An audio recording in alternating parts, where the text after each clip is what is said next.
آپ نے سنا ہوگا حضور نے سورہ رحمان کے بارے میں فرمایا ہے، سورۃ الرحمن عروس القرآن، یہ سورہ رحمان جو ہے یہ قرآن کی دلہن ہے۔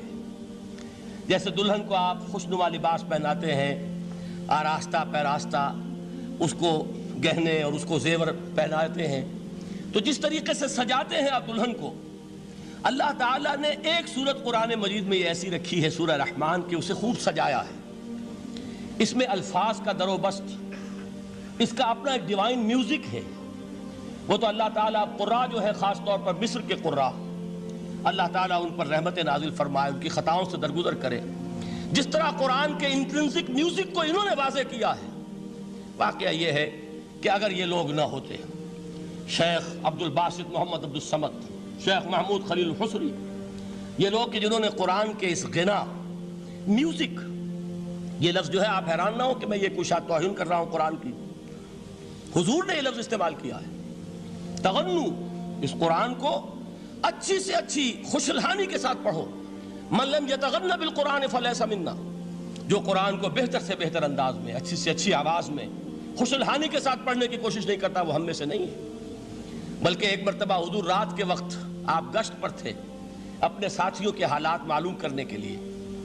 حضرت ابو موسیٰ اشعری رضی اللہ تعالیٰ عنہ ایک صحابی ہیں، ان کے گھر کے پاس سے گزر ہوا، وہ رات کو تہجد پڑھ رہے تھے، کھڑے ہوئے کیف کے عالم میں قرآن تلاوت کر رہے ہیں۔ حضور کو بہت پسند آئی ان کی قرات، کافی دیر تک وہاں کھڑے سنتے رہے۔ اب انہیں کیا پتا کون سن رہا ہے۔ بالکل اسی طرح سمجھ لیجئے ایک بات یاد آئی ہے، حضور فرماتے ہیں کہ جس طرح کان لگا کر اللہ قرآن کو سنتا ہے، کسی چیز کو نہیں سنتا۔ ہمیں نظر نہیں آتا نا، ہمیں معلوم نہیں، ہم قرآن پڑھ رہے ہیں تو سننے والا کون ہے؟ سب سے زیادہ کان لگا کر خود اللہ۔ یہاں اس لیے مجھے یاد آیا کہ ابو موسیٰ اشعری کو کیا پتا تھا کہ کون سن رہا ہے۔ وہ اپنی کیفیت میں نماز میں تہجد میں قرآن کی تلاوت کر رہے تھے، اور ظاہر بات ہے ان کے گھر ایکڑوں میں بنے ہوئے نہیں تھے، ایک ایک کمرہ، ایک ایک کوئی حجرہ، ایسے ہی تو گھر تھے نا صحابہ کے۔ لہذا حضور پاس سے گزرے، آواز آئی، کافی دیر سنتے رہے۔ اس کے بعد آپ تشریف لے گئے، صبح فجر میں ملاقات ہوئی تو حضور نے تحسین کے انداز میں فرمایا، یا ابا موسیٰ انک قد اوتیت مزمارا من مزامیر آل داؤد، اے ابو موسیٰ تمہیں تو آل داؤد کے سازوں میں سے ایک ساز اللہ نے عطا فرما دیا ہے۔ جس طرح حضرت داؤد، لہن داؤدی مشہور ہے کہ جب وہ پچھلے پہر رات کو حمد کے ترانے الاپتے تھے، قرآن میں ہے کہ پرندے شامل ہو جاتے تھے ساتھ، اور پہاڑ وجد میں آتے تھے، پہاڑ بھی ان کے ساتھ شریک ہوتے تھے۔ تو جس طرح کا اللہ نے ان کو لہن عطا فرمایا تھا، حضور نے تحسین کے انداز میں فرمایا ہے ابو موسیٰ اشعری، اللہ نے تمہیں بھی آل داؤد کے سازوں میں سے ایک ساز عطا فرمایا۔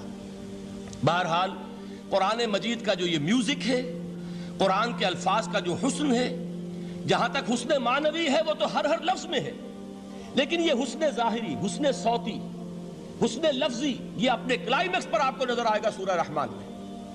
لیکن قرآن میں یہ سورت اس اعتبار سے بھی ممتاز ہے، اس کی 4 آیات پر ذرا توجہ کریں گے، عجیب حقائق سامنے آئیں گے۔ جہاں یہ قرآن مجید کے حسن صوت اور حسن لفظی کی معراج ہے، وہیں اس کی پہلی 4 آیات میں 4 چوٹی کی چیزوں کا ذکر ہے، سب سے اونچی چیزیں۔ پہلی آیت کیا ہے؟ الرحمن، ایک آیت ہو گئی۔ رحمان کیا ہے؟ اللہ کا نام ہے۔ کبھی آپ نے غور کیا اللہ کے ناموں میں سب سے پیارا نام کون سا ہوگا؟ رحمان۔ کیوں؟ اس کا مادہ کیا ہے؟ رحمت۔ ہمیں سب سے بڑھ کر جس چیز کی ضرورت ہے وہ کیا ہے؟ رحمت خداوندی۔ نام اچھی طرح سن لیجئے اس حضور کے قول کو۔ حضور فرماتے کوئی شخص جنت میں مجرد اپنے عمل کی بنیاد پر داخل نہیں ہو سکے گا جب تک کہ رحمت خداوندی دستگیری نہ کرے۔ کسی صحابی نے بڑی ہمت اور جرأت کا ثبوت دیا کہ پوچھ لیا، کیا حضور آپ بھی؟ جب آپ نے فرمایا کوئی شخص داخل نہیں ہو سکتا جنت میں محض اپنے عمل کی بنیاد پر جب تک کہ رحمت خداوندی جو ہے وہ دستگیری نہ فرمائے۔ پوچھا گیا کیا آپ بھی؟ آپ نے فرمایا ہاں میں بھی۔ آپ انداز کیجئے کہ اگر محمد الرسول اللہ بھی رحمت خداوندی کے ضرورت مند ہوں تو تاب دیگراں چہ رسد، ہماری تو سب سے بڑی ضرورت رحمت خداوندی ہے۔ اب یہ رحمت جو ہے قرآن مجید میں اللہ تعالیٰ کی یہ شان 2 الفاظ کے ذریعے سے آتی ہے، رحیم اور رحمان، اور کوئی مادہ نہیں ہے جس سے 2 نام بنتے ہوں اللہ کے۔